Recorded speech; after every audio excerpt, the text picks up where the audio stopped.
Hello YouTube, most specifically my 200 odd subscribers who thought that I had a pretty good idea and wanted to hear more. Well, here's more. The next stage of my stars model has to include a fixed visual limit for the eye, which in effect covers each individual observer in their own personal dome. This dome will receive a 90-degree wide section of the sky, which will then transpose onto this personal dome. This is due to the behavior of first-generation light, which is light that is direct from an extraterrestrial source and is unreflected and unrefracted. All light that enters our eyes is generally second or third generation light, and it is this light that travels in straight lines. We can never test this, of course, because as soon as first generation light is measured, it becomes second generation, and that means we'll never know what first generation is.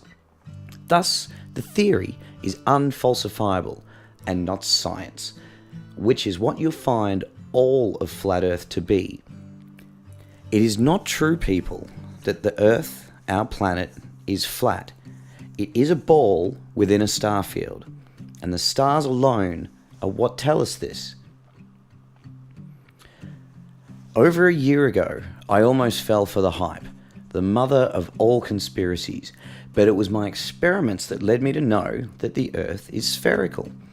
My first video was me rambling, mostly incoherently, but we all know that feeling when we first got our fancy tickled about the possibility of a flat Earth. For my second video, I started doing some scaled experiments, which I noticed that no one else out there really has tried to do. And why not? Scaled experimentation is one of the truest versions of science. And I don't mean holding a lighter inside a glass bowl and calling it proof. I mean getting a large sphere or a large flat disk and getting imagery that can be compared to our existing imagery of our Earth. My third video, I tried really hard to envision a system where the conditions of the star field observations are met.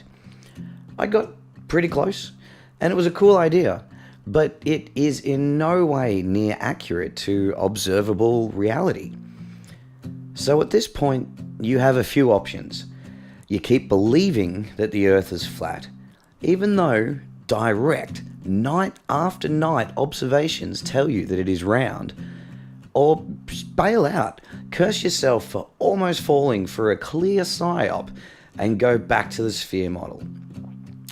To be honest, I don't think it's crazy to ask the question. It's a good place to start your quest for truth. Is the Earth really round? How do you know for yourself, for certain? Well, the most conclusive way would be to observe the stars in the southern hemisphere, get into a plane and fly east or west, but remain in the southern hemisphere. Make more observations. Fly to the northern hemisphere and observe the stars in two random locations. The only way that these two different apparent rotations of the star field can occur is if we are on a spinning sphere, or on a stationary sphere and the star field is spinning around us. If you don't understand this, then that's why you are falling for flat Earth. Like most of you, I'm sure I've seen hours of people arguing back and forth over horizons and lines and apparent horizons and refraction, up or down bending of light, and the flat Earth mainstay, perspective. But in the end, the stars tell us how it is. And the fact that the bigwigs never talk about this is proof that they are not interested in the truth. They are here, have no doubt, to fool you. A mainstay tactic is to tell you that you aren't open-minded, that you are sheeple, and you haven't woken up yet. But then we actually enter a much more interesting phase of this conversation. Who is behind all of this? Flat Earth got super pushed across YouTube. None of us found it by accident or because we were looking for it. It was always a recommended video that hooked us in. I'm in agreement with a general consensus that it has been pushed out to divert truthers' attention and to fracture the truth movement in general. In hindsight, it is a masterstroke, but by whom? Can we really believe that it happened organically and the bigwigs actually believe in Flat Earth themselves? Is it just me, or do they seem like they are lying and being intentionally misleading and intentionally stupid when someone is explaining a very simple concept to them?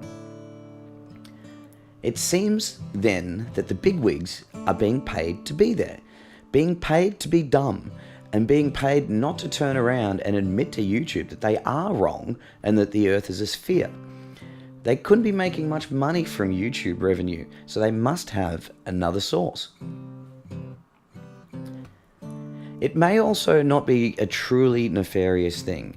It could just be a game, an internet YouTube reality show, where the twist is that you don't even know that you are in it. It's not so crazy. The bigwigs are the producers, and their job is just to keep people engaged. And it's why they actually don't want answers. They don't want experiments or proof to confirm the sphere. They'll just keep referencing each other's videos and when they need to. And it's always just be able to say that, oh, well, no, I don't agree with that part of what they say. And so if they keep circular referencing each other, nothing is really going to happen, is it? How has it been 2 or more years with no flat earther actually doing anything, revealing anything, making anything more clear than it was in the beginning? Just stop for 1 second. They have no usable map. There is no explanation for the stars, and there are befuddled and meandering explanations of why even the sun rises and sets. Which brings us to the globe. It's beautiful. Everything works exactly as we here on the ground see it. We live on a sphere, and our spherical model maps every observation perfectly. Why don't flat earthers like this? Why do you want it to be flat and have to fracture your brain trying to do the mental backflips to make a flat model work, when the sphere is actually really easy to understand? And when we look out to the sun and moon and other planets, it's really, really obvious. In conclusion, the Earth is a sphere. The stars say so.